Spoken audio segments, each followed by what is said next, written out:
안녕하세요. 반갑습니다. 이번 삼천 비기에서도 영양만 듬뿍 가져가시기 바랍니다. 감사합니다.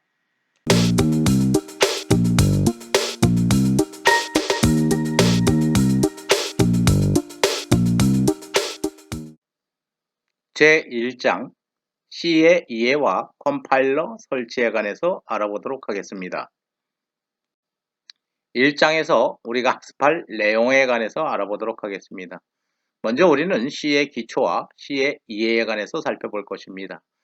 이 부분에서는 C 언어는 과연 어떤 배경에서 탄생되었고 또 그 C 언어는 어떠한 특징을 갖고 있는지 살펴보는 부분입니다. 다음은 C 프로그램 작성 방법에 관해서 알아보도록 하겠습니다. C 프로그램을 작성하는 순서는 무엇인지, 또 어떠한 절차에 의해서 우리가 C 프로그램을 작성할지에 관해서 알아보는 부분입니다. 마지막으로 C 컴파일러 설치하는 방법, 또 C 컴파일러를 이용해서 우리가 프로그램을 작성하고 그 작성한 프로그램을 실행시키는 실습에 관해서 알아볼 것입니다. 디지털 시스템의 특징에 관해서 알아보도록 하겠습니다. 이 부분은 우리 교재에는 없는 부분입니다. 그렇지만 C 언어를 학습하는데 꼭 필요한 내용입니다. 참고하시기 바랍니다.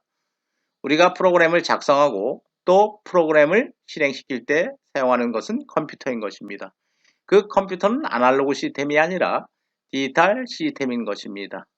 따라서 우리는 이 디지털 시스템의 특징을 확실히 이해해야 하는 것입니다.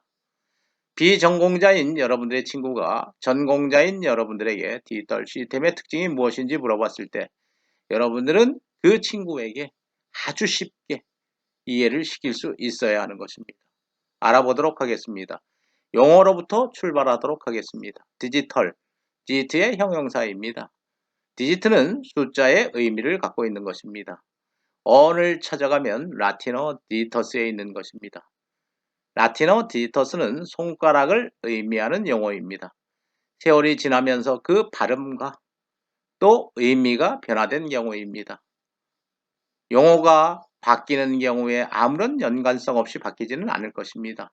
뭔가의 연관성이 있기 때문에 바뀌었을 것입니다. 손가락이 숫자의 의미를 갖는 용어로 바뀌었다는 것은 손가락으로 수를 세어왔던 역사를 의미하는 것입니다. 손가락으로 수를 세다 보니까 그 손가락의 의미를 갖고 있는 용어 디지터스가 숫자의 의미를 갖고 있는 디지트로 바뀌었다는 것입니다. 따라서 우리가 손가락으로 수를 세는 경우를 잘 살펴보면 디지털 시스템의 특징을 이해할 수 있을 것입니다. 손가락으로 수를 세는 경우를 살펴보도록 하겠습니다. 손가락으로 하나, 둘, 셋을 세겠습니다. 하나, 둘, 셋을 센 경우에 여러분들의 손가락의 상태를 보시기 바랍니다. 세 손가락은 꼽은 손가락, 두 손가락은 편 손가락입니다. 상태는 딱 두 가지만 존재한다는 것입니다. 폈느냐, 꼽았느냐인 것입니다. 얼마나 덜 폈느냐, 얼마나 강하게 꼽았느냐는 중요하지 않은 것입니다. 꼽았느냐, 폈느냐에 의해서 우리가 수를 세고 있는 것입니다. 디지털 시스템의 가장 큰 특징은 두 가지 상태만을 대상으로 한다는 것입니다. 두 가지 상태를 영어로 표현하면 이진, 바이너리인 것입니다. 따라서 디지털 시스템은 바이너리 시스템이다. 디지털 시스템에서는 항상 두 가지 상태만을 이용한다 라고 여러분들이 꼭 이해를 해야 하는 것입니다. 디지털 시스템에서 사용된 디지털 신호는 특정 시간에서 그 신호가 높다, 낮다로 구분하고, 즉 다시 말하면 그 신호의 전압은 5V이다, 0V이다로 두 가지 상태로 구분하고 각각의 값을, 그 두 가지 값을 1과 0으로 표현한다는 것입니다. 여기서 1과 0은 하나와 없다라는 의미가 아니라 두 가지의 상태를 구분하는 것입니다. 문이 열린 상태를 1로 표현하면 문이 닫힌 상태는 0으로 표현하면 되는 것입니다. 불이 들어온 상태를 1로 표현하면 불이 꺼진 상태는 0인 것입니다. 불이 들어왔느냐 들어오지 않았느냐만 중요한 것입니다. 전등의 밝기가 얼마나 밝은가 어두운가는 의미가 없는 것입니다. 디지털에서는. 디지털 시스템은 바이너리 시스템이다. 항상 두 가지 상태만을 대상으로 한다. 따라서 디지털 시스템에서 사용하는 신호는 5V 아니면 0V이다. 그런데 그 5V는 우리가 1로 표현하고 0V는 0으로 표현한다는 것입니다. 물론 5V를 0으로 표현하면 0V는 1로 표현하면 될 것입니다. 디지털 시스템은 특이하게도 두 가지 상태로 동작시키도록 설계되었을 때 가장 안정적이라는 것입니다. 디지털 파형의 아주 흥미로운 특징이라고 볼 수 있는 것입니다. 이러한 특징 때문에 안정적이라는 특징 때문에 아날로그 시스템보다 디지털 시스템의 경우에 화질도 좋고 음질도 좋은 것입니다.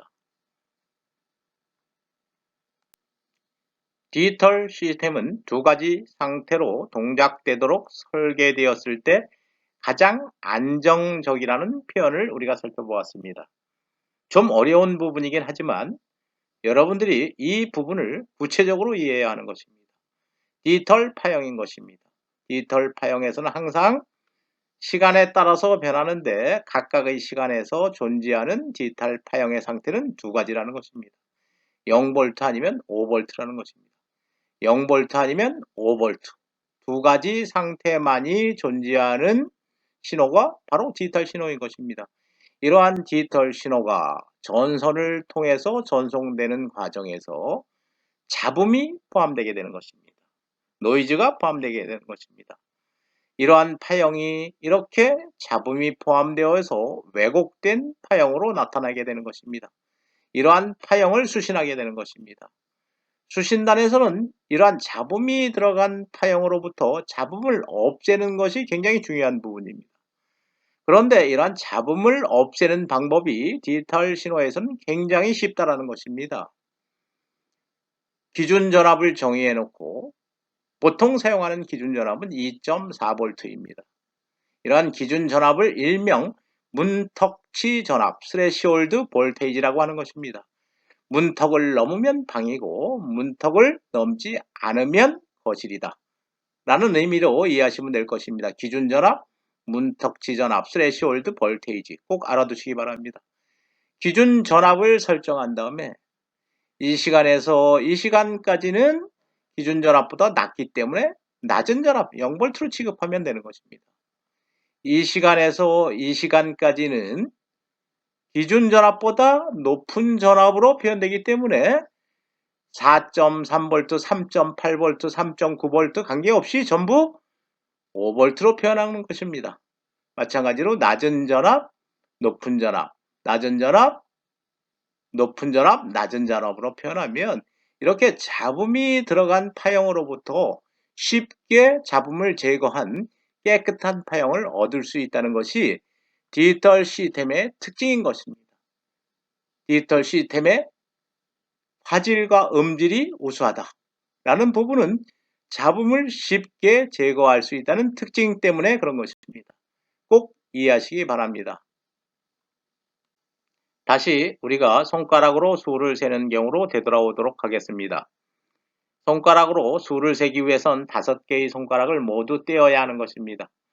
만약에 5개의 손가락을 모두 붙인다면 우리는 수를 셀 수 없을 것입니다. 따라서 디지털 상태는 손가락을 모두 뗀 상태를 의미하는 것입니다. 손가락이 모두 붙은 상태를 컨티뉴스한 상태, 즉 연속적인 상태로 표현한다고 한다면 손가락이 모두 떨어져 있는 상태, 이 상태는 디스크리트한 상태라고 표현할 수 있는 것입니다. 따라서 디지털 시스템 이퀄 디스크리트 시스템이다. 디지털 시스템은 컨티뉴스 시스템이 아니라는 것입니다. 컨티뉴스 시스템은 아날로그 시스템인 것입니다. 디지털 시스템은 손가락 모두가 떼어져 있는 상태, 즉 다시 말하면 디스크리트한 시스템이라는 것입니다. 디스크리트 이산이라고 번역을 하고 있습니다. 이산 시스템, 떨어질 산자입니다. 손가락 5개가 모두 떨어져 있다는 것입니다.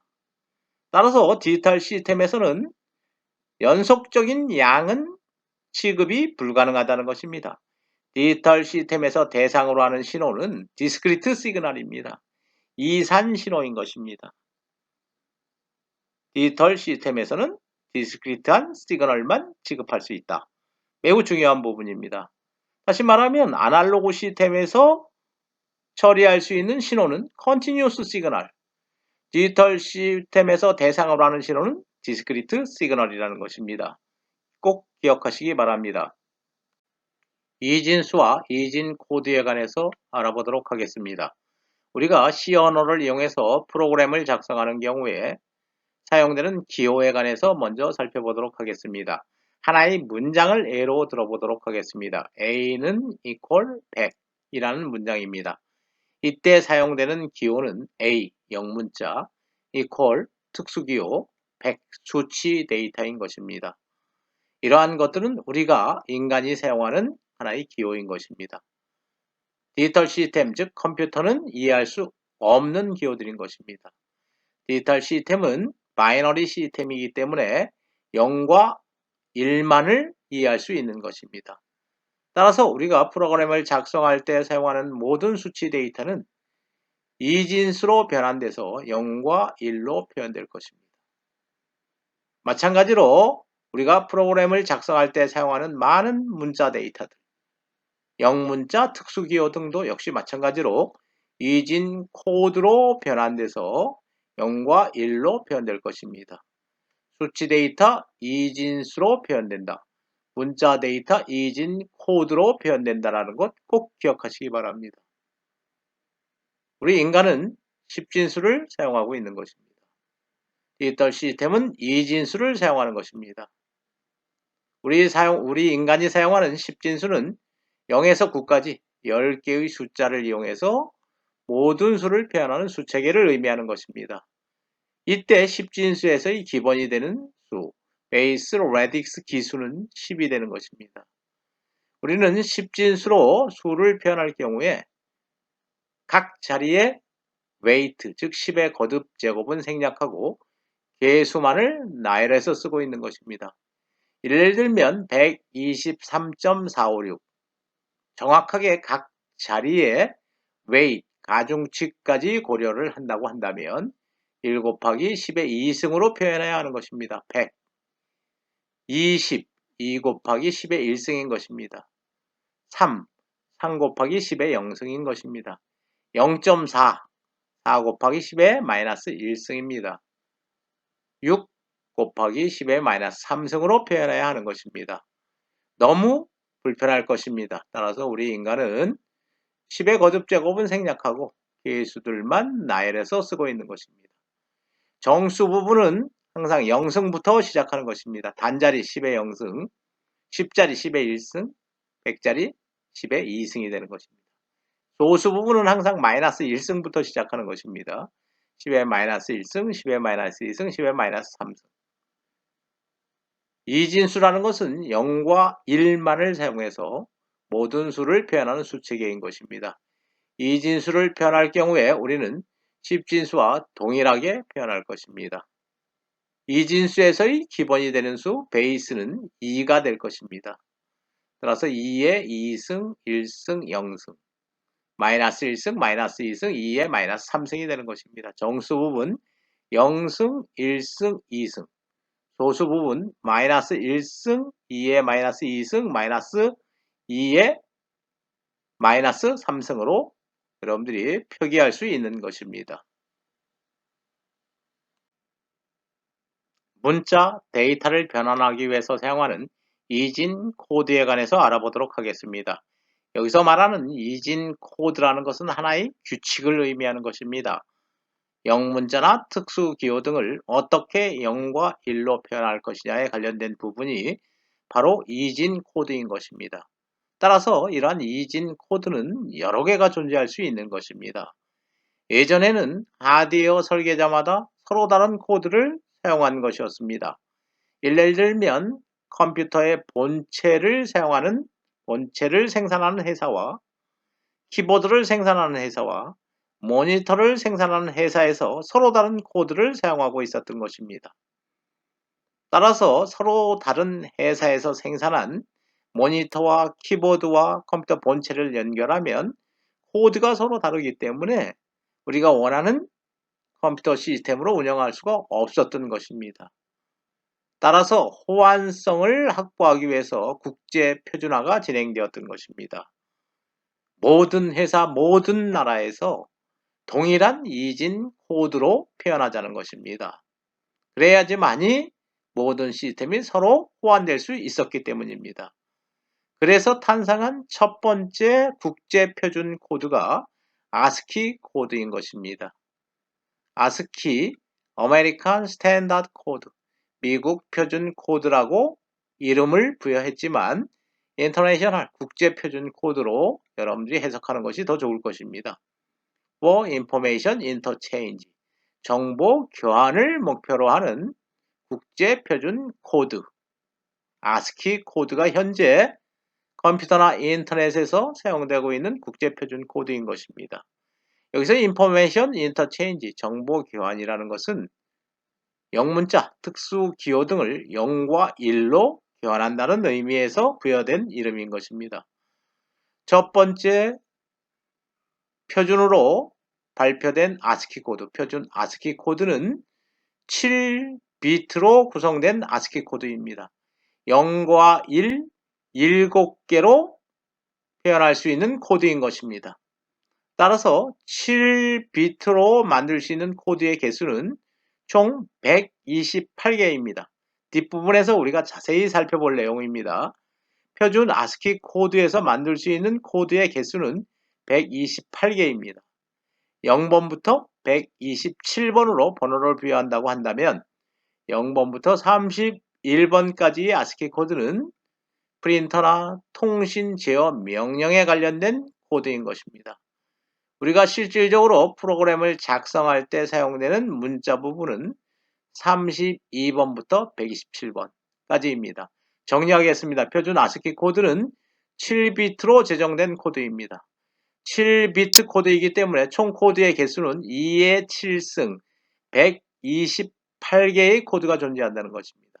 0번부터 31번까지는 제어 코드, 32번부터 127번까지가 문자 부분에 해당하는 코드라고 여러분들이 이해를 하시면 될 것입니다.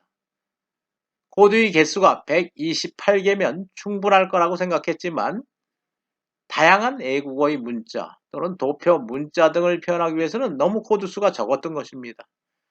따라서 IBM사가 중심이 돼서 한 개의 비트를 더 증가시킨 것입니다. 7비트 코드를 8비트 코드로 바꾼 것입니다. 이런 8비트 ASCII 코드를 일명 확장 ASCII 코드, Extended ASCII 코드라고 하는 것입니다. 8비트로 코드가 바뀌었기 때문에 만들 수 있는 총 코드의 개수는 256개, 2의 8승 256개의 코드입니다. 따라서 128개의 코드에서 256개의 코드로 128개의 코드가 추가되게 된 것입니다. 코드 수가 늘어남에 따라서 애국어 문자, 특수 알파벳, 독일, 영국, 일본 등의 합해기호, 스페인과 프랑스어에서 사용되는 특수기호 등이 표현이 가능했던 것입니다. 또 역시 도표 문자, 그리스 문자, 제곱근 기호 등이 표현 가능하게 되었던 것입니다. 지금 현재 가장 널리 사용되고 있는 국제표준 코드는 8비트 ASCII 코드라고 여러분들이 기억하시면 될 것입니다.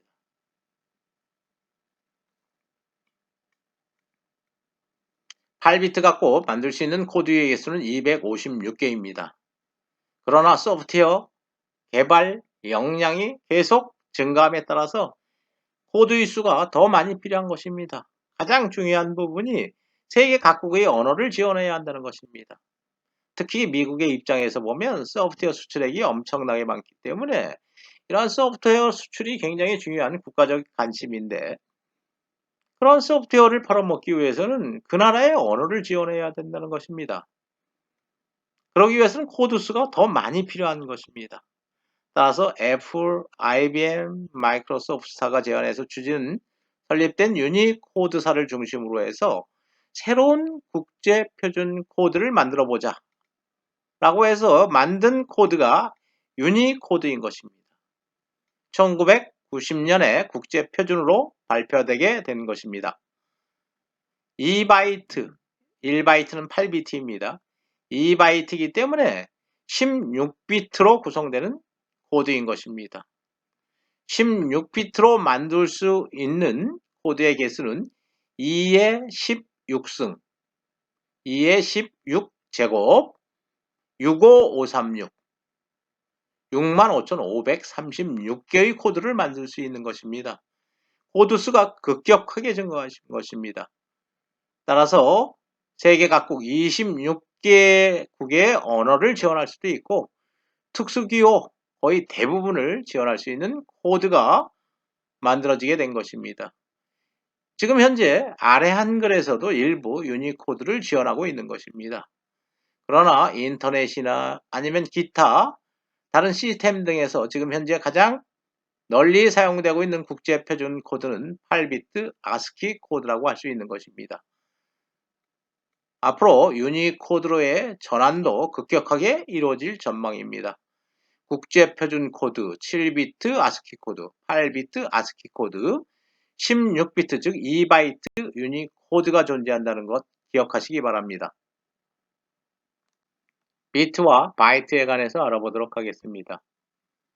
디지털 시스템에서의 정보의 단위에 관련된 부분입니다. 먼저 비트는 바이너리 디지트의 준말인 것입니다. 정보의 최소 단위를 의미하는 것입니다.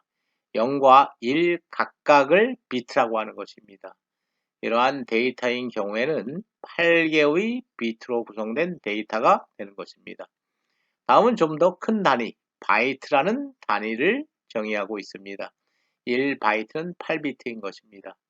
최초로 나온 컴퓨터가 8비트이기 때문에 8비트를 단위로 하는 새로운 단위, 바이트를 만든 것입니다. 더 큰 단위가 필요한 것입니다. 우리 십진수인 경우에도 그램, 킬로그램이 필요한 것입니다. 킬로그램, 더 큰 단위가 필요한 것입니다. 몸무게가 얼마입니까? 했을 때 60kg입니다. 굉장히 듣기 좋고 표현하기 좋습니다. 그러나 킬로, 즉 더 큰 단위가 없었다면 6만 g입니다. 굉장히 불편한 것입니다. 디지털에서도 마찬가지인 것입니다. 더 큰 단위들이 정의되고 있는 것입니다. 킬로, 메가, 기가인 것입니다. 우리가 십진수에서의 킬로는 1000을 의미하는 것입니다. 메가는 10의 6승, 기가는 10의 9승을 의미하는 것입니다. 그러나 디지털 시스템에서는 이진수를 사용하기 때문에 디지털 시스템에서의 킬로는 2의 10승을 의미하는 것입니다. 십진수로 변환하면 1024에 해당하는 것입니다. 1000보다는 약간 큰 수입니다. 메가는 2의 20승, 즉 다시 말하면 2의 10승 곱하기 2의 10승, 1024 곱하기 1024. 십진수에서는 10의 6승이지만 1024 곱하기 1024이기 때문에 그 24라는 값이 더 있기 때문에 10의 6승보다는 좀 더 큰 수입니다. 기가는 십진수에서는 10의 9승이지만 이진수에서는 2의 10승 곱하기 2의 10승 곱하기 2의 10승, 즉 10의 9승보다는 좀 더 큰 수가 될 것입니다. 비트와 바이트, 디지털 시스템에서의 정보의 단위, 최소의 단위는 비트, 8비트는 1바이트, 킬로는 2의 10승, 메가는 2의 20승, 기가는 2의 30승이 해당하는 단위가 되는 것입니다. 컴퓨터의 구성 요소에 관해서 알아보도록 하겠습니다. 컴퓨터는 크게 하드웨어 부문과 소프트웨어 부문으로 구분할 수 있는 것입니다. 하드웨어, 여러 개의 장치들로 구성되어 있는 것입니다. 컴퓨터 하드웨어에서 가장 중요한 부분은 중앙처리장치, 우리 인간으로 보면 뇌에 해당하는 부분입니다.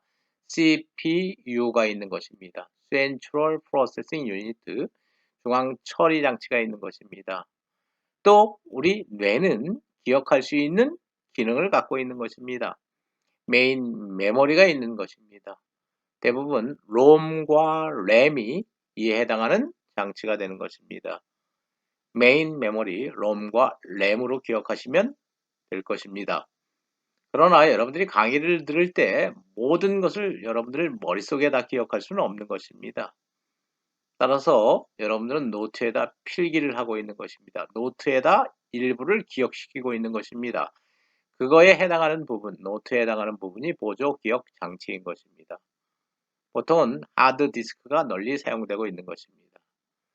컴퓨터 하드웨어에는 입출력 장치가 존재할 것입니다. 입력 장치와 출력 장치, 인풋 유니트와 아웃풋 유니트, 줄여서 I/O 유니트라고도 하는 것입니다. 입력 장치의 대표적인 것은 키보드, 마우스, 스캐너 등입니다. 출력 장치의 대표적인 것은 모니터, 프린터 등입니다. 컴퓨터 하드웨어를 구성하는 장치, 크게 CPU, 중앙 처리 장치와 메인 메모리와 보조 기억 장치와 입출력 장치로 구성되어 있다라고 할 수 있는 것입니다. 소프트웨어는 크게 두 개의 부문으로 구분할 수 있습니다. 그 하나는 시스템 소프트웨어, 또 다른 하나는 응용 소프트웨어인 것입니다. 여러분들이 지금 현재 사용하고 있는 컴퓨터에서의 시스템 소프트웨어, 대표적인 것이 OS인 것입니다. OS, Operating System, 운영 체제인 것입니다. 운영 체제, 여러분들이 사용하고 있는 것 뭐겠습니까? 윈도우즈인 것입니다. 윈도우즈 10, 여러분들이 지금 현재 주로 사용되고 있습니다. 컴퓨터를 운영하는 데 필요한 소프트웨어, 컴퓨터 운영용 소프트웨어, OS를 일명 시스템 소프트웨어라고 하는 것입니다. 응용 소프트웨어, 어플리케이션 소프트웨어, 다양하게 존재하는 것입니다. 특정 목표를 달성하기 위한 소프트웨어, 게임 소프트웨어가 존재하는 것입니다. 워드 프로세서라는 소프트웨어도 응용 소프트웨어인 것입니다. 여러분들이 동영상을 디스플레이하는 동영상 디스플레이 소프트웨어도 응용 소프트웨어가 되는 것입니다. 아래 한글도 응용 소프트웨어인 것입니다. 파워포인트도 응용 소프트웨어인 것입니다. 엑셀도 응용 소프트웨어인 것입니다. 다양한 응용 소프트웨어, 여러분들이 지금 현재 널리 활용하고 있는 것들입니다. 컴퓨터 하드웨어의 구성 요소에 관해서 좀 더 상세하게 알아보도록 하겠습니다. 컴퓨터 하드웨어 부분에서 가장 중요한 장치는 CPU일 것입니다. 중앙 처리 장치입니다. 중앙 처리 장치는 제어 장치, 연산 장치, 레지터로 구성되어 있습니다. 연산 장치, CPU에서 수행하는 연산은 산술 연산과 논리 연산을 수행하는 것입니다. 산술, arithmetic, 논리, logic, 연산을 수행하는 장치, 유니트, 연산 장치를 일명 ALU라고 하는 것입니다. CPU 내에는 컨트롤 유니트, 제어 장치, ALU, 연산 장치, 레지스터가 포함되어 있는 것입니다. 메인 메모리가 컴퓨터 하드웨어의 또 하나의 구성 요소가 되는 것입니다. 이 메인 메모리는 반도체 메모리입니다. 롬과 램이 이 부분에 해당하는 것이라고 할 수 있는 것입니다. 이 두 개의 부분이 일명 본체라고 하는 부분입니다. 이러한 본체에 입력장치, 출력장치, 즉 입출력 장치와 보조 기억 장치가 연결되는 것입니다. 이러한 보조 기억 장치와 입출력 장치를 하나로 묶어서 일명 페리퍼럴 유닛, 주변 장치라고도 하는 것입니다. CPU, 메인 메모리, 주변 장치로 구성된 컴퓨터 하드웨어, 이렇게도 표현할 수 있는 것입니다. 입력 장치로 주로 사용되는 것, 키보드, 스캐너, 마우스 등. 출력 장치의 대표적인 것은 아무래도 모니터라고 할 수 있는 것입니다. 프린터도 일명 출력 장치라고 할 수 있는 것입니다. 보조 기억 장치로 주로 사용되는 것은 하드 디스크입니다.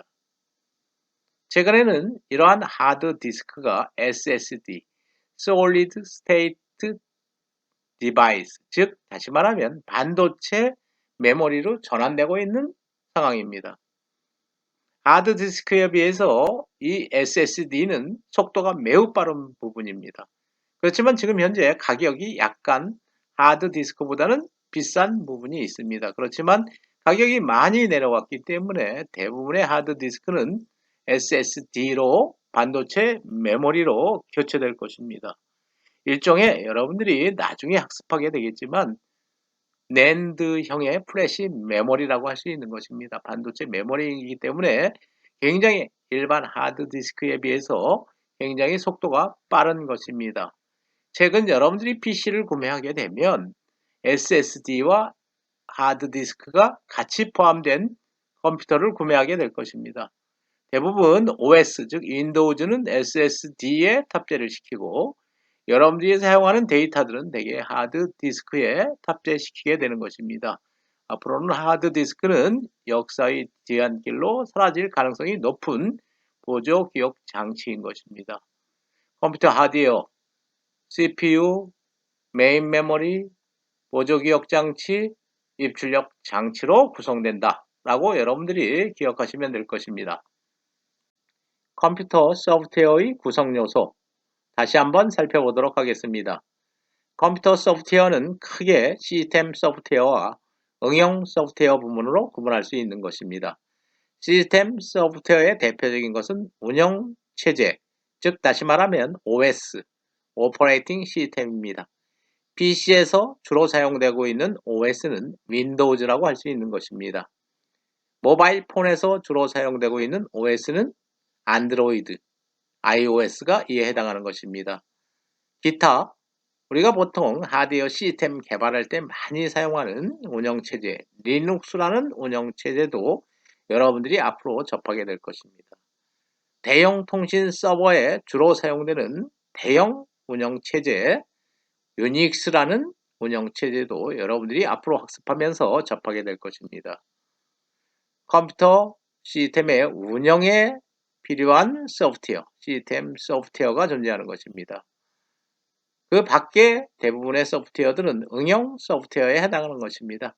특정 목적을 달성하기 위한 소프트웨어, 여러분들이 매일 사용하고 있는 소프트웨어들이 대부분 응용 소프트웨어에 해당하는 것입니다. 워드 프로세서, 엑셀 같은 계산을 위한 스프레드시트, 파워포인트, 포토샵, 미디어 플레이어 등 다양한 응용 소프트웨어들을 여러분들이 현재 사용하고 있는 것입니다.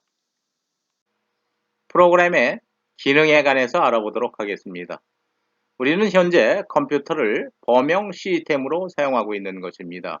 일부 예전에 전용 컴퓨터가 생산되기도 하였으나 최근에 대부분의 컴퓨터는 범용 시스템인 것입니다.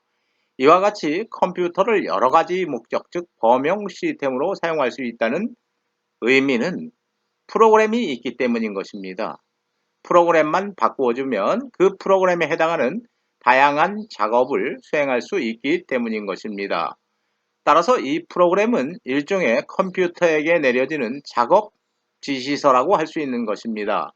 동영상 재생 프로그램을 동작시키면 이 컴퓨터는 동영상 재생 시스템이 되는 것입니다. mp3 재생 프로그램을 실행할 경우에는 음악 재생 시스템, 문서 편집 프로그램이 실행될 경우에는 문서 편집 시스템으로 동작하는 범용 시스템인 것입니다. 프로그램만 바꾸어주면 그 프로그램의 목적에 따라서 컴퓨터가 동작하는 범용 시스템인 것입니다. 프로그래밍 언어의 종류에 관해서 알아보도록 하겠습니다. 프로그래밍 언어는 크게 3개의 부류로 분류할 수 있습니다. 첫 번째가 low level language, 두 번째가 middle level language, 세 번째가 high level language인 것입니다. 직역하면 high level language, 고급 언어, middle level language, 중급 언어, low level language, 저급 언어로 직역할 수 있습니다. 고급이다, 중급이다, 저급이다 라는 의미의 용어가 아니라 high level language라는 의미는 인간 중심의 언어라는 것입니다. 인간에 가깝기 때문에 하이 레벨이라는 의미를 부여한 것입니다. 인간이 일상생활에서 사용하는 영문자 알파벳, 특수기호, 십진수 등을 이용해서 프로그램을 작성하는 언어, 하이레벨 랭귀지에 해당하는 언어인 것입니다. 인간 중심 언어가 되는 것입니다. 반면에 로레벨 랭귀지는 0과 1만으로 구성되는 언어인 것입니다. 머신, 즉 기계, 다시 말하면 컴퓨터 중심의 언어라는 것입니다. 기계 쪽에 가깝다라는 측면에서 로우 레벨이라는 용어를 부여한 것입니다. 기계어로 프로그램을 작성한다는 것은 너무 어려운 일입니다. 0과 1만을 이용해서 우리가 명령어를 이해해야 하고 또 0과 1만으로 구성된 프로그램들에서 버그를 또 찾아내야 되고 너무 힘든 일입니다. 따라서 기계어로 직접 프로그램을 작성하는 경우는 없는 것입니다. 우리 인간이 일상생활에서 사용하는 영문자 알파벳, 특수기호, 십진수 등을 이용해서 작성한 프로그램을 다시 머신 랭귀지, 기계어로 번역해주는 프로그램을 이용하면 되는 것입니다. 하이레벨 랭귀지를 번역해주는 프로그램을 일명 뭐라고 하느냐면 컴파일러라고 하는 것입니다. 기억하시기 바랍니다. 컴파일러가 없으면 여러분들이 작성한 C 프로그램은 실행시킬 수 없는 것입니다. 기가가 이해할 수 있는 머신 랭귀지, 즉 0과 1만으로 구성된 언어로 번역해주는 컴파일러를 이용해서 우리가 컴퓨터를 동작시키게 되는 것입니다. 그 중간 단계에 있는 어셈블리 랭귀지는 한 10여 년 전까지 기계를 제어할 때, 하드웨어를 제어할 때 다양하게 활용되어 왔으나 최근에는 거의 사용되는 경우가 없습니다. 여러분들 관심 대상에서 제해도 무방할 것입니다. 컴파일러가 너무 그 기능이 좋아졌기 때문에 하드웨어 제어에 관련된 프로그램을 작성하는 경우에도 최근에는 모두 하이레벨 랭귀지를 이용하고 있다는 것입니다. 컴퓨터가 이해할 수 있는 언어는 머신 랭귀지, 즉 기계어 하나인 것입니다. 기계어는 0과 1만으로 구성된 언어가 되는 것입니다. 우리가 0과 1만으로 프로그램을 작성한다는 것은 너무 어려운 일입니다. 따라서 우리 인간은 고급 언어를 이용해서 프로그램을 작성하게 되는 것입니다. 고급 언어는 대부분 영문자 알파벳, 특수기호, 십진수를 이용해서 프로그램을 작성하는 언어를 의미하는 것입니다. 이러한 고급 언어는 컴퓨터는 이해하지 못하는 언어가 되는 것입니다. 그 중간 단계에 있는 언어는 어셈블리어가 되는 것입니다. 역시 어셈블리어도 기계 쪽에 가깝지만 하이레벨 랭귀지보다 더 가깝지만 이해하지 못하는 언어인 것입니다. 따라서 컴퓨터에서 그 프로그램을 동작시키기 위해서는 고급 언어든 어셈블리어든 모두 다 머신 랭귀지로 번역해 줘야 된다는 것입니다. 변환시켜 줘야 된다는 것입니다.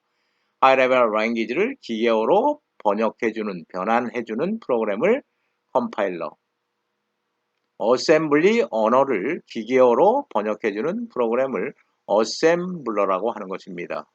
여러분들은 C 언어, 고급 언어인 C 언어로 프로그램을 작성하고 그 프로그램은 컴파일러를 이용해서 기계어로 번역되게 되는 것입니다. 번역된 프로그램이 곧 컴퓨터를 실행시키게 되는 것입니다. 하이레벨 랭귀지의 특성, C 언어의 특성으로 여러분들이 이해하시면 될 것 같습니다. 사람이 머신 랭귀지로 프로그램을 작성한다는 것은 굉장히 불편한 일입니다. 0과 1만으로 프로그램을 작성하기 때문인 것입니다. 따라서 우리 인간은 고급 언어, 하이레벨 랭귀지를 이용해서 프로그램을 작성하고 또 그 프로그램을 컴파일러를 이용해서 기계어로 번역하는 과정을 거치게 되는 것입니다. 하이레벨 랭귀지의 장점에 관해서 간략하게 언급하도록 하겠습니다. 하이레벨 랭귀지는 기계에 종속적이지 않다, 컴퓨터에 종속적이지 않다는 것입니다. 컴퓨터에서 사용되는 프로세서, 즉 CPU의 동작과 무관하게 프로그램을 작성할 수 있다는 것입니다. 기계, 즉 컴퓨터에 의존적이지 않기 때문에 인간 중심의 언어는 프로그램을 작성할 때 매우 편리하다는 것입니다. 또 하이레벨 랭귀지로 프로그램을 작성하면 프로그램을 개발하기가 쉽고 또 유지 보수, 메인테넌스, 유지 보수하기가 쉽다는 것입니다. 우리가 일상생활에서 사용하는 언어를 이용하기 때문에 개발도 쉽고 유지 보수도 쉽다는 의미가 되는 것입니다. 알고리즘에 관해서 알아보도록 하겠습니다. 알고리즘, 우리가 앞에서 간단하게 문제 해결 방법 이렇게 정의를 했습니다. 문제 하나 주어져 있습니다. 5분의 사용법만 배우고 음식 재료만 있으면 누구나 요리가 가능한가? 가능은 하겠지만 만든 요리는 맛은 없을 것입니다. 요리법을 알아야 하는 것입니다.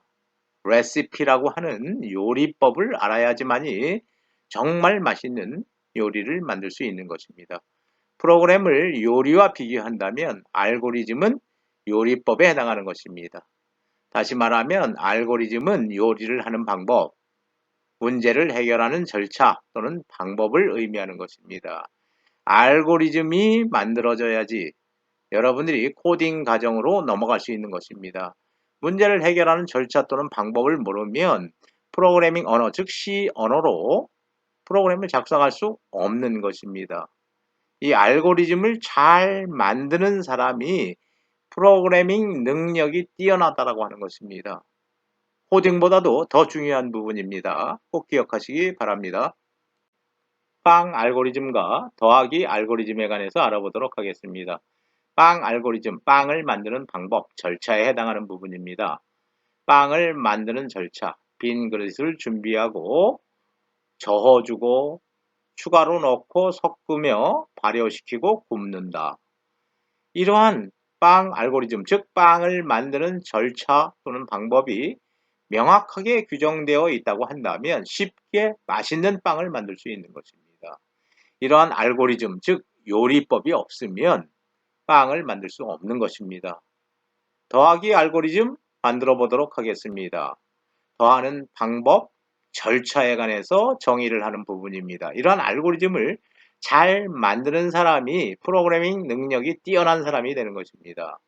1부터 10까지 숫자를 더하는 경우 가장 단순한 알고리즘은 두 개의 숫자씩 더한 다음에 그 결과를 다음 숫자와 더하는 것입니다. 1과 2를 더하고 그 결과 즉 3에 다시 다음 숫자 3을 더한 다음에 6에 다시 그 다음 숫자 4를 더해가는 방법입니다. 그러한 알고리즘을 적용해도 답 55를 만들 수는 있을 것입니다. 그러나 1에서 만까지 또는 1에서 1억까지 더하는 경우는 어떻게 할 것입니까? 그 절차가 너무 단계가 많기 때문에 프로세싱 타임, 즉 계산 시간이 너무 길어지는 것입니다. 이러한 문제를 해결하기 위해서 새로운 알고리즘을 제안하는 것입니다. 대칭성을 이용하는 것입니다.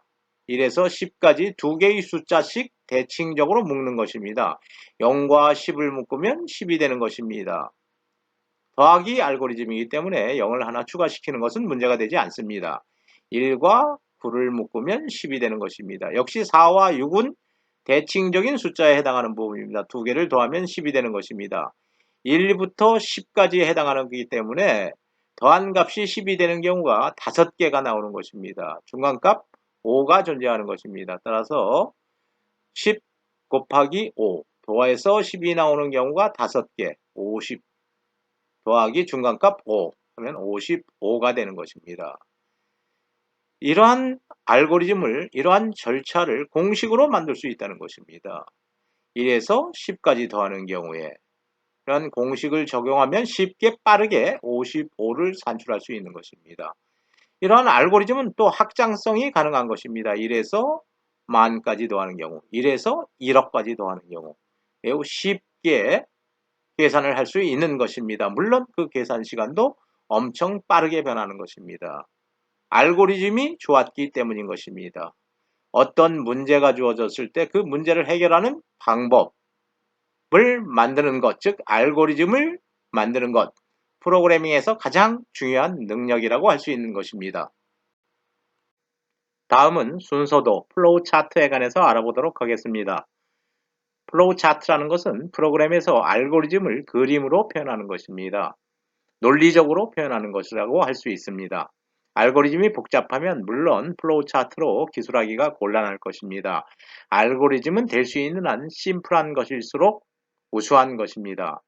플로우 차트 그릴 때 사용되는 도형에 관해서 알아보도록 하겠습니다. 시작과 종료에 관련된 도형입니다. 준비와 관련된 내용을 표현할 때 사용되는 도형입니다. 데이터 입출력과 관련된 내용을 기술할 때 사용하는 도형입니다. 연산, 즉 처리, 작업에 관련된 도형입니다. 판단하는 조건을 기술할 때 사용하는 도형입니다.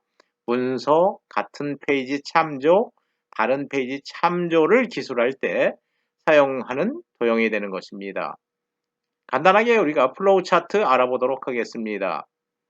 수치를 입력받아서 그 수치 데이터가 짝수인지 아니면 홀수인지를 구분하는 알고리즘을 플로우 차트로 표현한 경우입니다.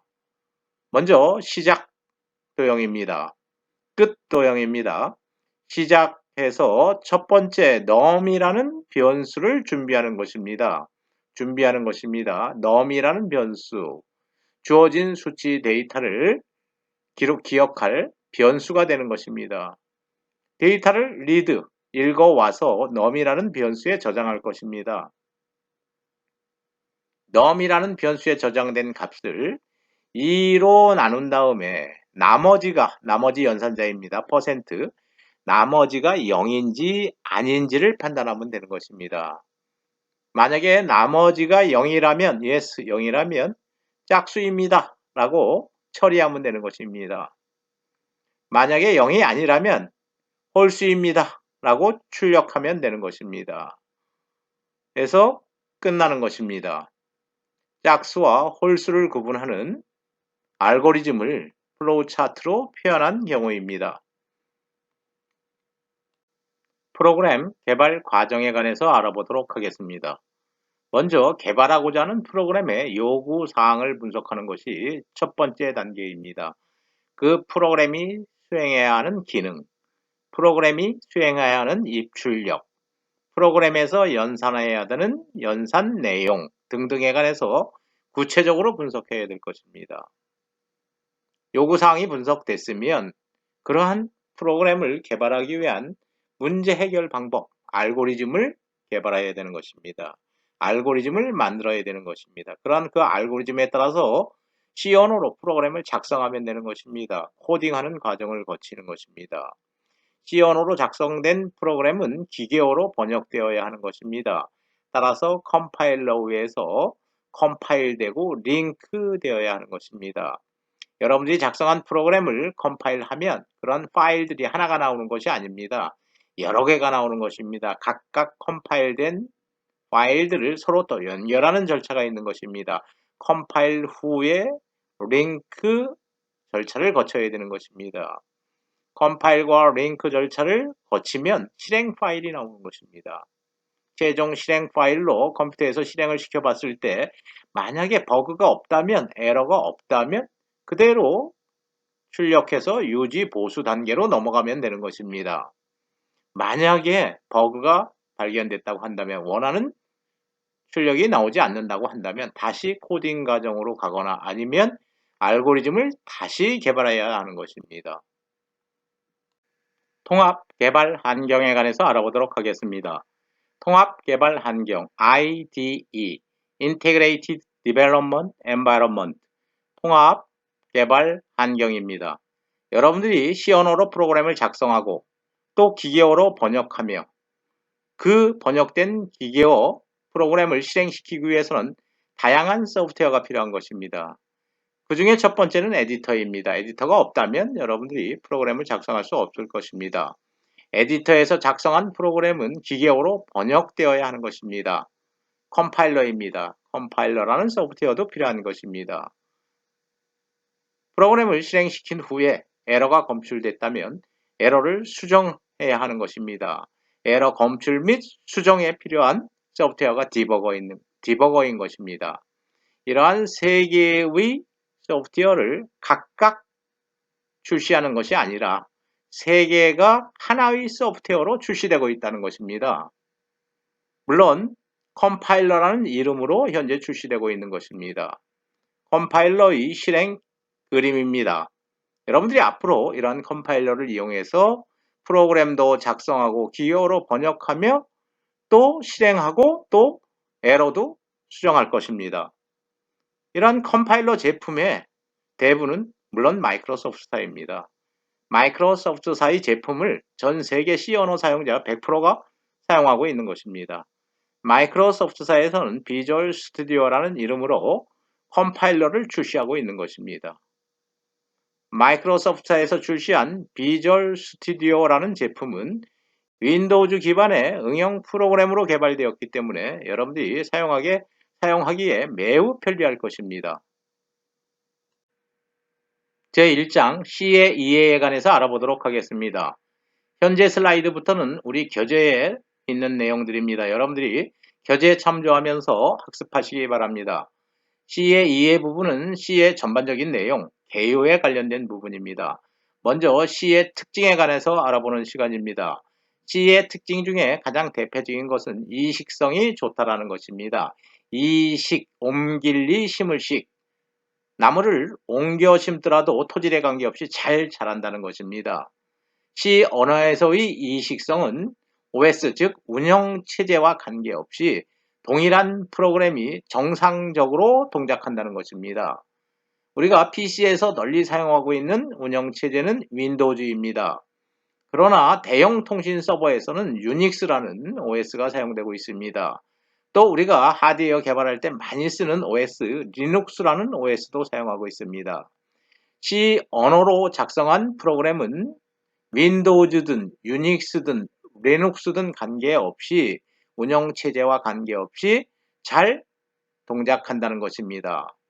아주 좋은 특징인 것입니다. 만약에 OS가 다르다고 해서 한번 개발한 프로그램을 전면적으로 개편해야 한다고 한다면 C 언어를 이용해서 프로그램을 짜는 것이 굉장히 비효율적일 것입니다. C 언어의 가장 큰 특징, 이식성이 좋다. 즉 다시 말하면 운영체제와 관계없이 모든 운영체제에서 잘 동작한다 라고 여러분들이 이해하시면 될 것입니다. 두 번째, C 언어의 특징입니다. C 언어의 두 번째 특징은 하드웨어 제어가 가능하다는 것입니다. 하드웨어 제어에 사용되는 언어는 C 언어가 유일한 것입니다. 현재 하이레벨 랭귀지로서 주로 사용되는 언어는 자바, C, 그리고 파이썬입니다. 하드웨어 제어에는 무조건 C 언어가 사용되는 것입니다. C 언어가 그만큼 파워풀하다는 것입니다. C 언어에서는 다양한 하드웨어 제어 명령이 제공되고 있다는 것입니다.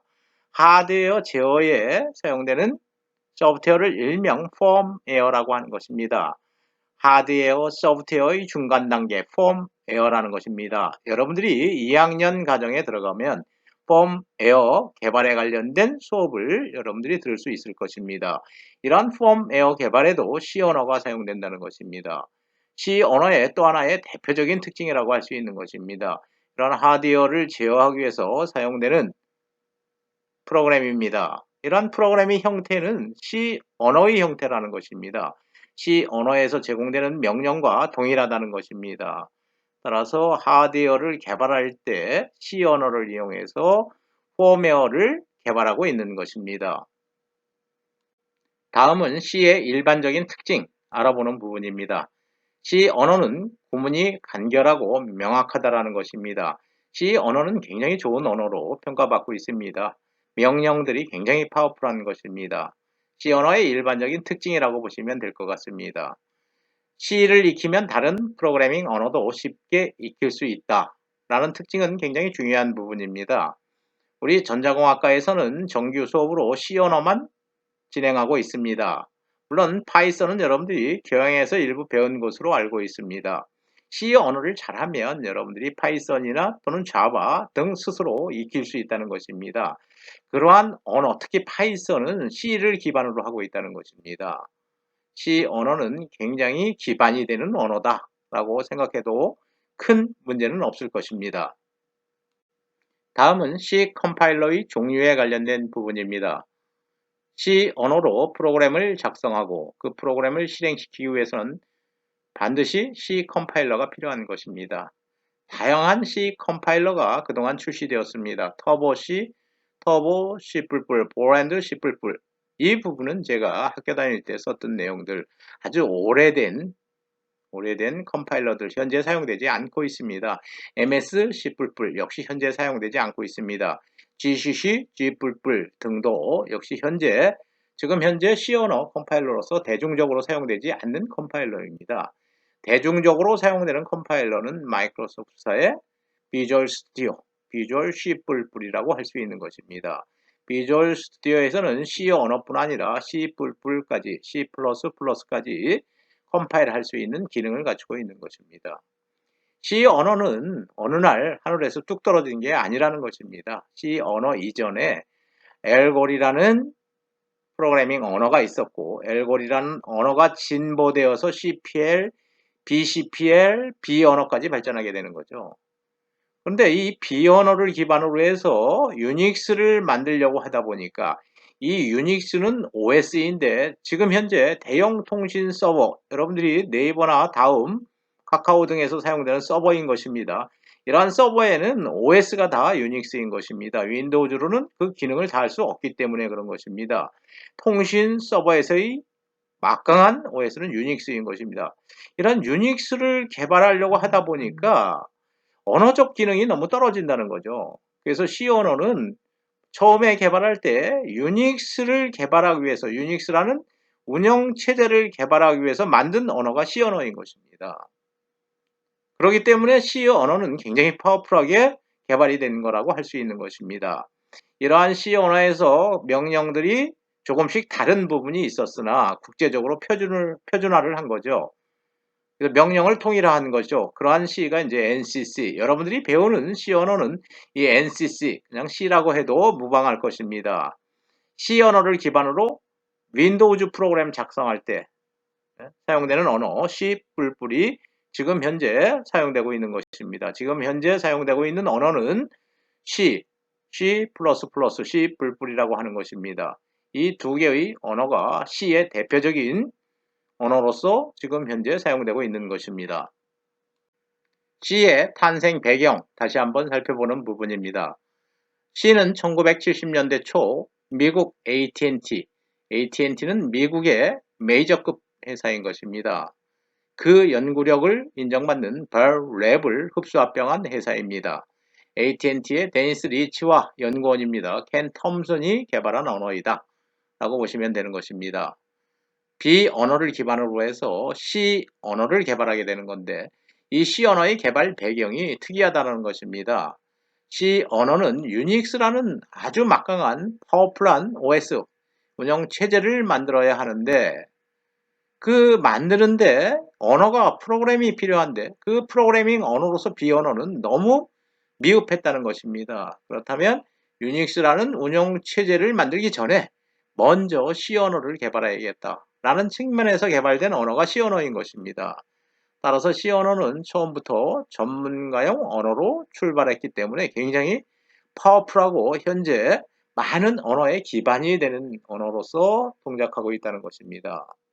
미국 대통령입니다. 미국 대통령이 C 언어를 개발한 데니스 리치와 켄 톰슨에게 상을 주는 장면입니다. 여러분들은 클린턴 대통령을 잘 모르실지도 모르겠습니다만은 클린턴 대통령의 부인이 힐러리입니다. 지금 현재 미국 대통령 트럼프와 같이 대통령 선거에 출마했다가 트럼프에게 진 경우죠. 어쨌든 프로그래밍 언어를 개발한 공로로 미국 대통령으로부터 상장을 받을 수 있다는 것, 미국이 얼마나 이 과학에 굉장히 과학계를 존경하는지 우리가 알 수 있는 사진이라고 할 수 있는 것입니다. C의 변화 과정을 알아보는 부분입니다. 1978년 브라이언 커닝엄과 데니스 리치가 C 프로그래밍 랭귀지라는 책을 출간하게 되는 것입니다. C 프로그래밍 언어라는 것을 세상에 알린 계기가 되는 것입니다. 따라서 이 책 그 자체가 C 언어의 비공식적인 스펙의 역할을 해왔다는 것입니다. 제가 1990년대 초반에 강남대학교에 와서 C 언어를 처음으로 가르쳤습니다. 그때는 C 언어에 관련된 책이 별로 없었기 때문에 그때 교재로 썼던 원서입니다. 물론 그때 교재로 썼던 책이 C 프로그래밍 랭귀지였던 것입니다. 명령들이 약간 사소한 차이가 있게 사용되어 왔기 때문에 NC, 미국의 기관입니다. American National Standard Institute, 미국 국제표준협회라는 기관입니다. 국제표준화를 많이 진행하는 기관에서 C를 표준화해야겠다라고 해서 공표한 것이 1983년 NCC가 되는 것입니다. 모든 명령이 하나로 통일되게 되는 것입니다. 여러분들이 지금 배우고 있는 C는 NCC에 해당하는 부분입니다. C를 기반으로 윈도우즈라는 OS가 탄생함으로 인해서 윈도우즈 프로그램이 필요한 시기에 또 새로운 언어가 필요했다는 것입니다. C 시리즈로서 그때 개발된 것이 C++인 것입니다. C++는 1980년 역시 AT&T 연구소에서 C with 클래스를 개발하게 되는데 이러한 것들이 좀 발전되어서 1983년 C++로 명명되게 되는 것입니다. 객체 지향 프로그램이 가능하다는 것입니다. Object Oriented 프로그램이 가능하다. 이러한 특징 때문에 윈도우즈 프로그램을 개발할 수 있다라는 것입니다. 윈도우즈 프로그램을 개발할 때 쓰는 C 언어는 C++이 되는 것입니다. C++ 역시 1998년 NC에서 스탠다드 표준으로 제정하게 되는 것입니다. NCC와 C++, 우리는 지금 현재 NCC를 배우고 있다 라고 보시면 되는 것입니다. 다음은 C 프로그램 작성 방법 및 C 프로그램 실행 과정에 관해서 알아보는 부분입니다. 여러분들이 알고리즘을 개발했다고 한다면, 알고리즘을 안다고 한다면 프로그램 코딩 과정으로 들어올 것입니다. 여러분들이 에디터를 이용해서 프로그램을 작성하고 그 프로그램을 저장하면 그 파일이 결국은 소스 파일이 되는 것입니다. 여러분들이 작성한 C 언어로 작성한 프로그램 소스 파일 꼭 기억하시기 바랍니다. 이러한 소스 파일은 영문자나 특수기호나 십진 데이터 등으로 구성되어 있기 때문에 컴퓨터가 이해할 수 없는 것입니다. 따라서 컴퓨터가 이해할 수 있는 언어 0과 1로 바꾸기 위해서는 컴파일을 해야 되는 것입니다. 컴파일 해야 되는데 이러한 소스 파일을 컴파일하면 나오는 파일을 오브젝트 파일 꼭 기억하시기 바랍니다. 오브젝트 파일이라고 하는 것입니다. 컴파일 후에 나오는 파일은 오브젝트 파일이다. 이 오브젝트 파일 여러 개가 나오는 것입니다. 그러면 이 여러 개의 오브젝트 파일들을 하나로 연결하는 소프트웨어 링커라는 소프트웨어가 연결을 하게 되는 것입니다. 연결을 하면 최종적으로 컴퓨터에서 실행할 수 있는 실행 파일이 나오게 되는 것입니다. 여러분들이 작성한 프로그램 소스 파일인 것입니다. 소스 파일의 이름은 여러분들이 마음대로 정해도 되지만 확장자는 항상 .c로 해야 된다는 것입니다. C++로 작성할 경우에 확장자는 .cpp입니다. 우리는 지금 C를 배우고 있기 때문에 여러분들이 앞으로 실습할 때 항상 파일 이름의 확장자는 .c가 되어야 한다는 것 기억하시기 바랍니다. 컴파일하고 링크하면 실행 파일이 나온다. 실행 파일의 확장자는 execution, EXE가 되는 것입니다. 실행 파일인지 아닌지 살펴보기 위해서는 뒤에 확장자가 EXE인지 아닌지를 여러분들이 확인하면 되는 것입니다. 여러분들이 작성한 프로그램 소스 파일, 컴파일하면 나오는 파일, 오브젝트 파일, 링크를 거쳐서 나오는 파일, execution 파일, 실행 파일 꼭 기억하시기 바랍니다. 다음에 컴파일과 링크를 하나로 묶어서 우리는 빌드한다라는 용어를 쓰고 있습니다. 빌드한다라는 것은 컴파일과 링크를 순차적으로 연결해서 실행한다는 것입니다. 여러분들이 작성한 소스 파일을 빌드하면 바로 실행 파일이 나온다는 의미가 되는 것입니다. 다음은 프로그램 코딩에 관련된 부분입니다. 코딩을 한다는 것은 계획된 결과물을 만들기 위해 C 컴파일러가 이해할 수 있는 형식으로 프로그램을 작성한다는 의미가 되는 것입니다. 예를 들면 코딩을 하는 경우에 어이 컴퓨터 100에서 50을 뺀 결과가 뭐지? 한번 모니터에 출력해봐. 이렇게 코딩한다면 컴파일러가 이해할 수 없을 것입니다. 컴파일러가 이해할 수 있는 프로그램으로 코딩하기 위해서는 C 언어에서 제공되는 명령어를 사용해야 한다는 것입니다. 다시 말해서 코딩이라는 것은 C 언어에서 제공되는 명령을 이용해서 알고리즘에 따라서 프로그램을 작성하는 과정이다 라고 여러분들이 이해하시면 될 것입니다. 다음은 우리가 아직은 C 언어에 관련된 명령들을 학습하지 않았지만 C 프로그램을 맛보기로 알아보는 시간이 되겠습니다. 간단한 C 언어 프로그램입니다. 여기서 여러분들이 프로그램을 작성할 때 문장 번호는 여러분들이 작성하는 부분이 아닙니다. 이 책에서 여러분들에게 쉽게 프로그램을 설명하기 위해서 인위적으로 붙인 문장 번호라고 보시면 되는 것입니다. 여러분들이 코딩할 때는 샵부터 코딩하면 되는 것입니다. 마찬가지로 공산 필요 없이 int부터 코딩하면 되는 것입니다. 간단하게 살펴보도록 하겠습니다. 모든 부분을 이해하지 못해도 좋습니다. 그냥 맛보기인 것입니다. shop include standard io.header file 이라는 첫 번째 문장입니다. 우선 샵의 의미는 프리프로세스라는 의미인 것입니다. 프리가 접두사로 붙으면 미리라는 뜻입니다. 프로세스 처리하다, 미리 처리해야 하는 문장이라는 것입니다. 그 어떤 것보다도 먼저 처리해야 되는 문장이라는 것입니다. 프리프로세스의 의미를 갖는 문장이다. 샵. 여러분들이 알아두시기 바랍니다. 다음은 include 명령인 것입니다. 포함해라. 포함하는데 뭘 포함하냐면 헤더 파일을 포함하라는 것입니다. 헤더 파일을 포함하는데 그 헤더 파일은 여러 가지가 있습니다. 그 중에 하나 대표적인 게 무조건 모든 프로그램에서 포함해야 되는 게 스탠다드. 읽을 때 stdio 이렇게 읽지 말고 스탠다드 io라고 읽으면 여러분들이 의미가 명확할 것입니다. 스탠다드, 표준으로 정해진 인풋, 아웃풋, 표준, 입출력, 함수들이 들어가 있는 헤더 파일을 이 프로그램에 포함시켜라 라는 의미인 것입니다. 그렇다면 이러한 헤더 파일에 들어가 있는 함수, 이 부분에는 입출력에 관련된 펑션 함수는 무엇인가? 라이브러리 펑션이라는 것입니다. 라이브러리 도서관, 라이브러리 펑션. 이 라이브러리 펑션은 여러분들이 개발한 함수가 아닌 것입니다. 컴파일러를 개발한 마이크로소프트사에서 여러분들에게 프로그램 함수를 미리 개발해서 제공하는 것입니다. 여러분들은 그 함수의 이름만 나중에 불러다 쓰면 될 것입니다.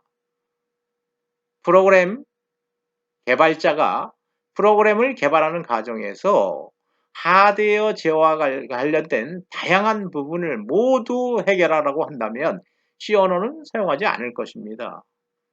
C 언어를 이용해서 프로그램을 개발할 때 그 효율을 높이기 위해서 특히 하드웨어 제어에 관련된 그러한 부분들은 이미 마이크로소프트사에서 개발해서 컴파일러에 포함시킨 그런 경우입니다. 그런 라이브러리 펑션들이 들어가 있는 게 바로 헤더 파일인데 그 중에서도 인풋, 아웃풋, 입출력과 관련된 라이브러리 펑션이 들어가 있는 헤더 파일이다. 이렇게 보시면 되는 것입니다.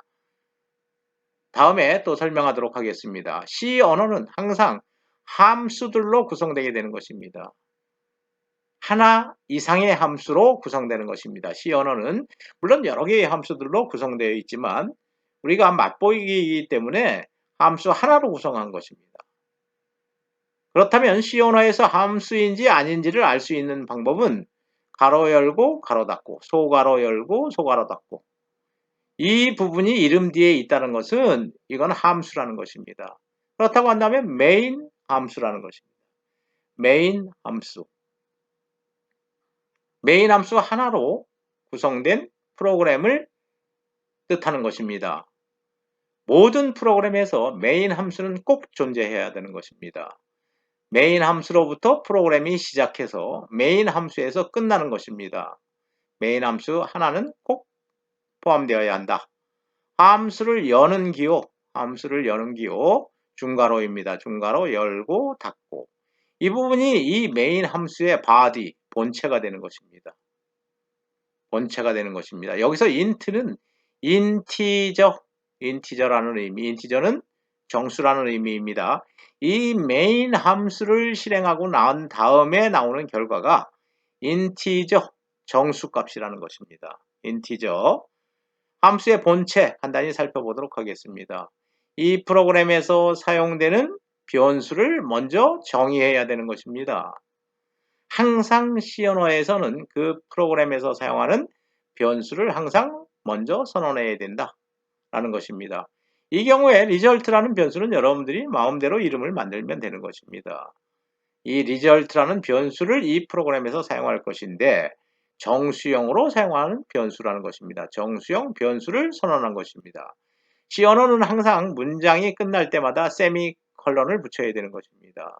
그래야지만이 컴파일러가 한 문장의 끝이구나 라는 것을 이해할 수 있는 것입니다.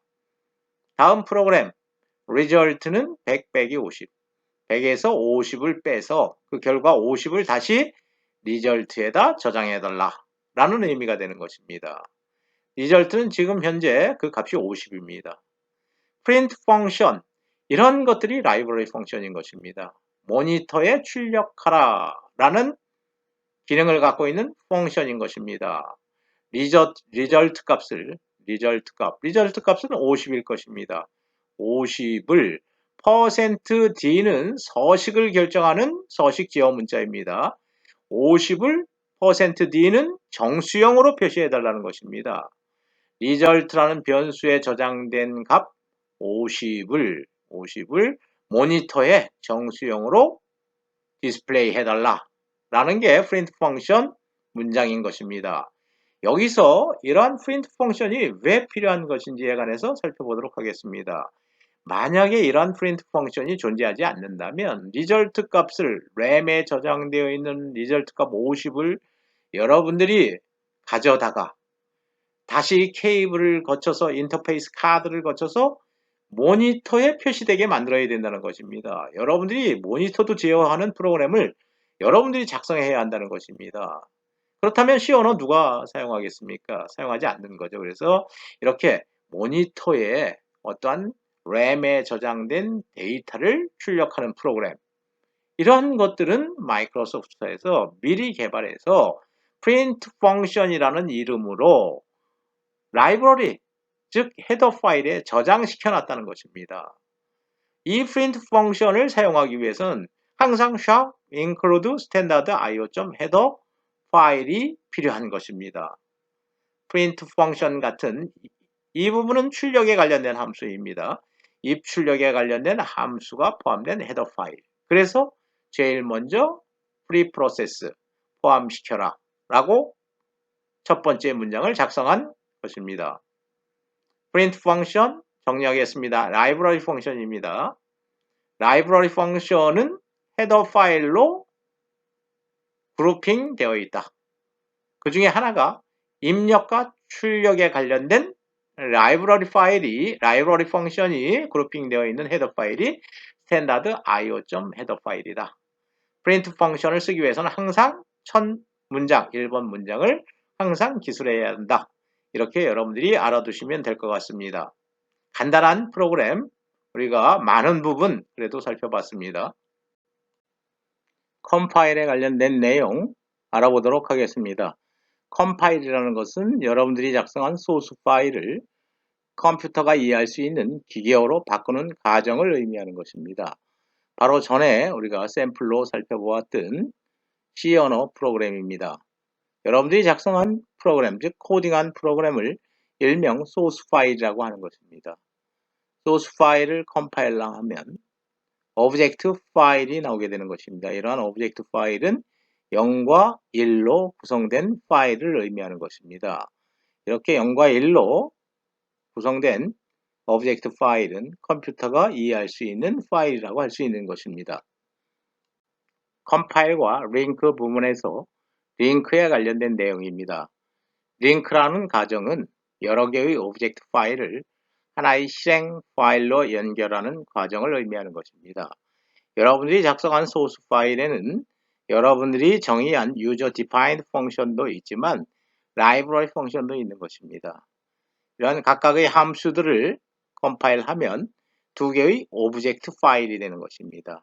이러한 두 개의 오브젝트 파일을 연결하는 과정을 링크라고 하는 것입니다. 링크 과정을 거쳐야지만이 결국은 실행 파일이 생성되는 것입니다. C 프로그램 작성 및 실행 과정에 관해서 전체적으로 살펴보도록 하겠습니다. 먼저 처음 시작은 코딩 과정으로부터 시작되게 되는 것입니다. 코딩 과정에서 여러분들은 에디터를 이용해서 프로그램을 작성하게 되는 것입니다. 여러분들이 작성한 프로그램을 소스 파일이라고 하는 것입니다. 이러한 소스 파일은 컴파일러를 거쳐서 컴파일 되게 되는 것입니다. 컴파일된 파일을 일명 오브젝트 파일이라고 하는 것입니다. 여러분들이 작성한 소스 파일을 컴파일하는 과정에서 에러가 발생되었다고 한다면 다시 코딩 과정으로 되돌아가서 그 에러를 고쳐야 되는 것입니다. 에러를 고친 다음에 컴파일이 성공적으로 완료되면 바로 링크 과정으로 들어가는 것입니다. 이 링크 과정에서 또 하나의 펑션이 새롭게 연결되게 되는 것입니다. 그 프로그램에서 사용되었던 라이브러리 펑션들이 연결되는 것입니다. 라이브러리 펑션과 여러분들이 작성한 유저 디파인드 펑션들을 링크한 결과를 결국은 실행 파일이라고 하는 것입니다. 링크한 결과에 따라서 생성된 실행 파일을 실행시키면 여러분들이 프로그램을 확인하는 절차가 되는 것입니다. 실행이 결과적으로 성공하면 그 프로그램은 완전하게 완성된 것입니다. 그러나 실행 과정에서 다시 원하는 결과가 나오지 않거나 에러가 발생하면 다시 소스 코딩 부분, 소스 파일을 다시 수정해서 만들어야 되는 것입니다. 한자라도 여러분들이 수정한 부분이 있다면 다시 컴파일하고 다시 링크하는 과정을 거쳐서 다시 실행 파일을 만들게 되는 것입니다. 비주얼 스튜디오 2019 커뮤니티 설치에 관련된 부분입니다. 먼저 여러분들이 URL을 이용해서 마이크로소프트사의 비주얼 스튜디오 사이트에 접속하면 되는 것입니다. 마이크로소프트사의 비주얼 스튜디오 사이트에 접속하면 여러분들이 비주얼 스튜디오 커뮤니티 설치 파일을 다운로드 받을 수 있을 것입니다. 파일을 다운로드 받은 후에 바로 여러분들이 실행하고 설치하면 되는 것입니다. 처음으로 작성해보는 간단한 C 프로그램 부분입니다. 먼저 여러분들은 바탕화면에 폴더를 하나 생성하기 바랍니다. 여러분들이 앞으로 학습 과정에서 다양한 C 프로그램을 작성할 것입니다. 그러한 프로그램을 한 곳에 모아두기 위한 폴더입니다. 물론 이러한 폴더의 이름은 여러분들이 자유스럽게 정하면 될 것입니다. 다음은 비주얼 스튜디오 2010을 실행시키는 부분입니다. 시작 메뉴에서 실행시킬 수도 있고 바탕 화면에 설치되어 있는 아이콘을 클릭해서 실행시킬 수도 있는 것입니다. 다음은 프로젝트 생성에 관련된 부분입니다. C 언어에서 소스 파일은 항상 프로젝트 단위로 관리되고 있다는 것입니다. 따라서 소스 파일을 작성하기 위해서는 먼저 항상 프로젝트를 생성해야 되는 것입니다. 그러한 프로젝트에는 보통 소스 파일에 관한 정보, 소스 파일에서 사용한 헤더 파일에 관한 정보, 컴파일 옵션, 링크 옵션 등이 같이 저장되게 되는 것입니다. 소스 파일이 있으면 항상 프로젝트가 존재해야 하는 것입니다. 소스 파일은 프로젝트 단위로 관리된다 라는 것 잊지 말기 바랍니다. 파일 메뉴에서 새로 만들기 메뉴 클릭하면 프로젝트 메뉴가 나타날 것입니다. 프로젝트를 클릭해서 프로젝트를 생성하면 되는 것입니다. 프로젝트 생성에 관련된 부분입니다.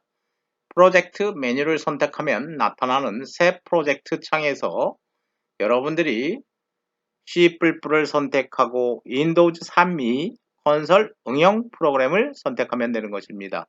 여기서 컨솔이라는 의미는 키보드와 모니터를 의미하는 것입니다. 여러분들이 앞으로 작성하게 되는 C 프로그램은 키보드와 모니터를 중심으로 실행될 것입니다. 여러분들이 작성하는 프로그램은 마우스 등을 이용하는 윈도우즈 프로그램이 아닌 것입니다. 따라서 여러분들은 윈도우즈 3미 콘솔 응용 프로그램 비주얼 C++를 선택하면 되는 것입니다. 비주얼 C++를 선택한다는 것은 비주얼 C도 같이 사용할 수 있다는 의미입니다. 여러분들이 비주얼 C++, 우리는 C를 쓰는데 왜 C++를 선택하느냐? 이런 의미를 갖지 않아도 됩니다. C++에 같이 C도 실행시킬 수 있는 기능이 있다는 것입니다. 다음은 여러분들이 프로젝트의 이름을 정해야 되는 것입니다. 이 경우에 first라고 이름을 정했지만 여러분들이 자유스럽게 샘플 1 또는 프로그램 1 등 다양하게 프로젝트 이름을 정할 것입니다. 다음은 여러분들이 이러한 소스 파일들이 저장될 폴더를 선택하는 부분입니다. 찾아보기 버튼을 클릭해서 여러분들이 바탕화면에 만든 여러분들의 폴더를 선택하면 그 폴더명이 기록될 것입니다.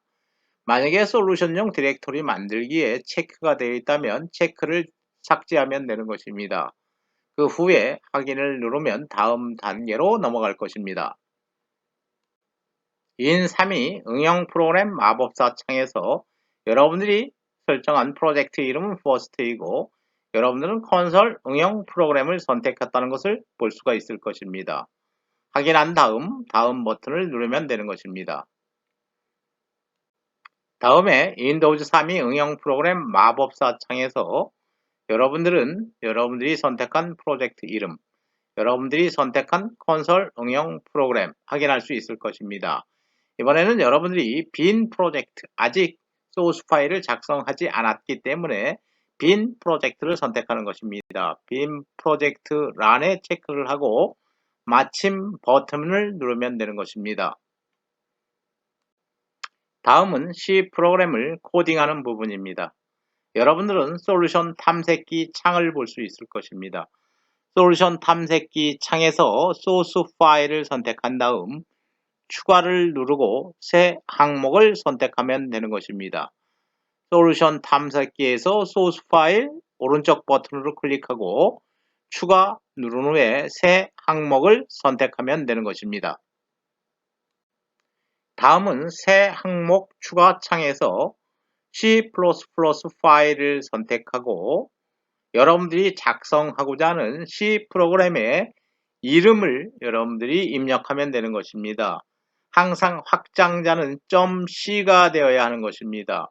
이 확장자를 생략하면 C++ 파일로 설정이 돼서 디폴트가 CPP로 확장자가 결정되게 되는 것입니다. 여러분들은 항상 이름은 여러분들이 자유스럽게 결정하되 확장자만큼은 항상 .c로 확실히 표현을 해줘야 된다는 것입니다.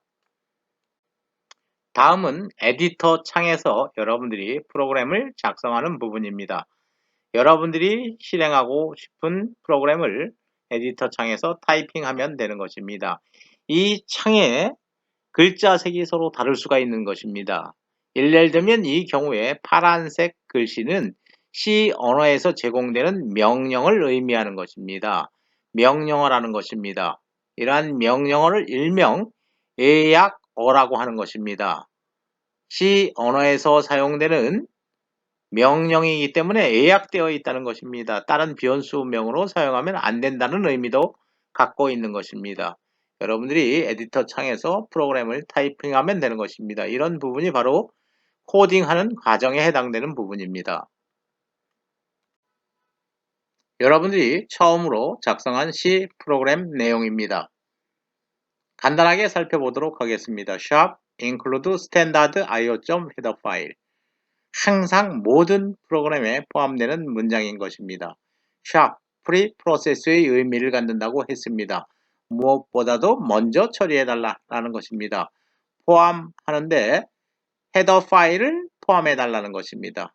여러 가지 헤더 파일이 있지만 기본적으로 표준 스탠다드 인풋 아웃풋 표준 입출력 헤더 파일을 이 프로그램에 포함시켜 달라는 것입니다. 이러한 헤더 파일에는 라이브러리 펑션이 들어가 있습니다. 그 중에 하나가 프린트 펑션인 것입니다. 따라서 이러한 라이브러리 펑션, 프린트 펑션을 사용하기 위해서는 첫 번째 문장이 꼭 필요한 것입니다. 다음에 메인 함수 하나로 이루어지는 비교적 단순한 프로그램입니다.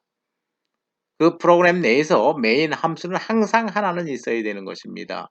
가로 열고 가로 닫았기 때문에 메인 함수라는 의미인 것입니다.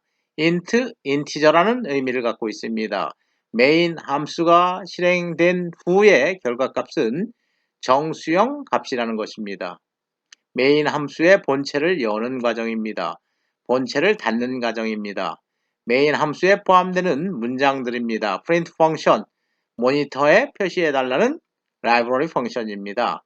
%d, %d는 서식 제어 문자로 10진수로 표시해달라는 것입니다. 모니터의 연산 결과를 10진수로 표현해달라. 그 연산 결과는 100 빼기 50이라는 것입니다. 모니터에 50이라는 값이 디스플레이 될 것입니다. 다음은 여러분들이 작성한 소스 파일을 빌드하는 과정입니다. 즉 다시 말하면 컴파일하고 링크하는 과정입니다. 빌드하는 방법은 두 가지가 있는 것입니다.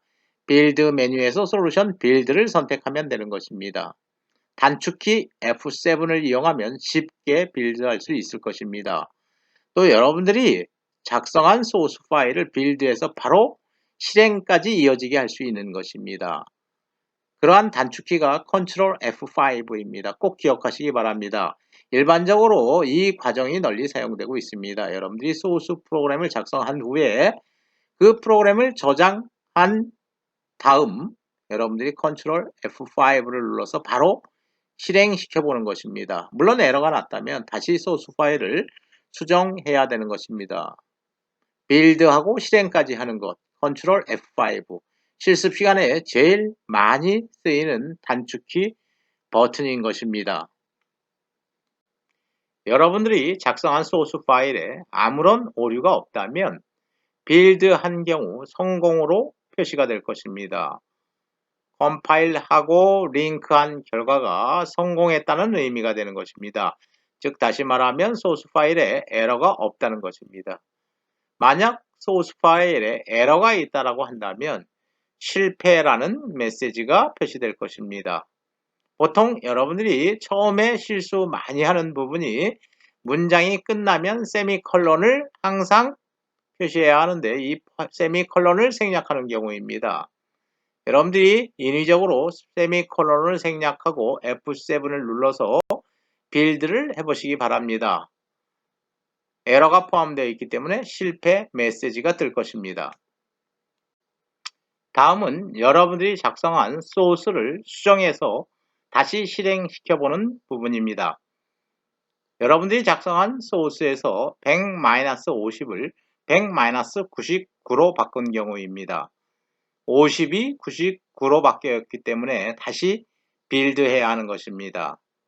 99로 바꾼 다음에 다시 빌드해서 실행시켜 보시기 바랍니다. 물론 100-99이기 때문에 1이라는 값이 모니터에 디스플레이 될 것입니다. 소스 파일을 수정하는 부분입니다. 100-99로 수정하는 후에 다시 없었던 역 슬러시 n이라는 게 첨가된 부분입니다. 역 슬러시 n은 두 개의 문자로 구성되어 있지만 하나의 묶음으로 묶여서 사용되는 경우입니다. 역 슬러시 n 나중에 자세히 살펴보겠지만 줄 바꿈 문자입니다.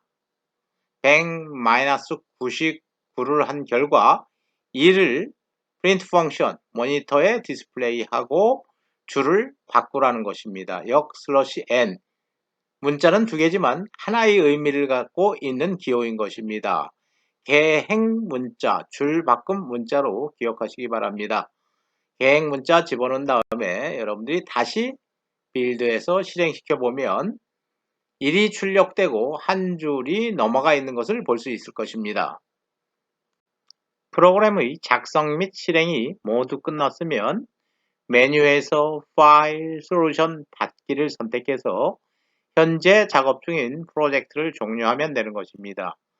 물론 컴파일러를 종료하는 것이 마지막 단계입니다. 파일, 끝내기 버튼을 선택해서 비주얼 스튜디오를 종료하면 되는 것입니다.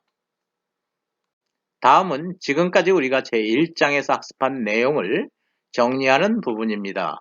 먼저 C 언어의 특징에 관련된 부분입니다. C 언어는 이식성이 좋다라는 특징이 있다는 것입니다. 다시 말하면 OS와 관계없이 독립적인 프로그램으로 동작한다는 것입니다. 윈도우즈든 리눅스든 유닉스든 동일한 프로그램이 동작한다는 것입니다. 다른 프로그래밍의 기본이 된다는 것은 C 언어가 워낙 파워풀한 언어이기 때문에 다른 언어 개발 과정에서 C 언어를 기반으로 개발되었다는 것입니다. C 언어를 학습하면 다른 언어도 쉽게 여러분들이 습득할 수 있다는 의미로 보시면 될 것입니다. 구문이 간결하고 명확하다. C 언어는 굉장히 파워풀한 언어인 것입니다. C 언어의 또 다른 가장 큰 특징, 하드웨어의 제어에는 항상 C 언어가 사용된다는 것입니다. 이러한 특징은 하드웨어의 제어가 가능하다는 특징은 C 언어만이 갖고 있는 독특한 특징이라고 할 수 있는 것입니다. 여러분들이 앞으로 하드웨어 개발할 때 사용하는 펌웨어를 여러분들이 작성할 때 C 언어로 작성하게 될 것입니다. 프로그램의 동작 순서, 먼저 여러분들이 알고리즘에 의거해서 프로그램을 코딩, 소스 프로그램을 작성하면 되는 것입니다. 그러한 소스 프로그램은 머신 랭귀지로 번역되어야 하는 것입니다. 컴파일러와 링크 과정을 거쳐서 기계어, 즉 실행 파일이 생성되게 되는 것입니다. 컴파일과 링크 과정을 합해서 빌드라고도 하는 것입니다. 여러분들이 C 프로그램을 작성하고 또 디버깅을 하고 또 여러분들이 실행을 하는 통합 개발 환경이 있다는 것입니다. 비주얼 스튜디오인 것입니다. 여러분들이 비주얼 스튜디오를 이용하면 쉽게 에디터를 이용할 수 있고 또 디버거를 이용할 수 있고 또 컴파일러 링커를 이용할 수 있다는 것입니다. 항상 통합 개발 환경에서 소스 파일을 여러분들이 작성하기 전에 프로젝트를 먼저 생성해야 된다는 것입니다. 프로젝트를 생성하고 소스 파일을 작성한 다음 빌드하는 과정을 거치게 되는데 만약에 소스 파일 한 글자라도 여러분들이 바꿨으면 다시 빌드해서 실행해야 된다는 것입니다. 여러분들이 실습 시간에 가장 많이 사용하는 단축키입니다. 소스 프로그램을 작성한 후에 빌드와 실행을 동시에 실행하는 단축키 Ctrl F5 여러분들이 기억해야 하는 단축키인 것입니다.